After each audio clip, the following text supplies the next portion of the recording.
প্রিয় দর্শক, আজ আপনাদের দেখাবো খুলনা জেলার ফুলতলা উপজেলার আফিলগেট এলাকার ভৈরব নদী, যা দুটি এলাকাকে বিভক্ত করেছে।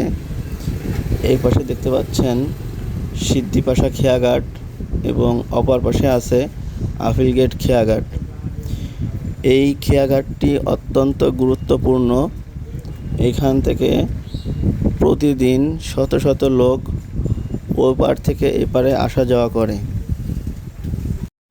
এই নদীটির মোট দৈর্ঘ্য প্রায় 200 থেকে 250 কিলোমিটার এবং প্রস্থ 60 মিটার। এই নদীটি সরাসরি যুক্ত হয়েছে খুলনার রূপসা নদীর সঙ্গে। এই নদীতে সবসময় জাহাজ চলাচল করতে দেখা যায়। দেখতে পাচ্ছেন অনেক জাহাজ যাতায়াত করছে।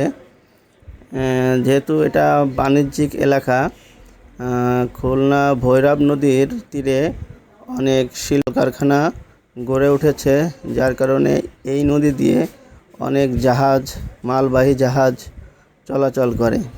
দেখতে পাচ্ছেন কিছু জাহাজ বালু নিয়ে যাচ্ছে। এই নদী বাংলাদেশের দক্ষিণ পশ্চিম অঞ্চলে অবস্থিত এবং বঙ্গোপসাগরের কাছাকাছি হওয়ায় এখানে জোয়ার ভাটার প্রভাব বেশি।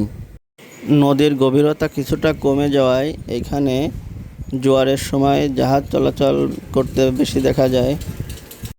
দেখতে পাচ্ছেন আমরা সিদ্ধিপাশা খেয়াঘাট থেকে আফিলগেট খেয়াঘাটের কাছাকাছি চলে আসছি।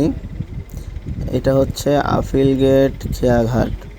এই খেয়াঘাটের পাশে দেখতে পাচ্ছেন আরেকটি খেয়াঘাট, যেখানে কিছু জাহাজ দেখতে পাচ্ছেন।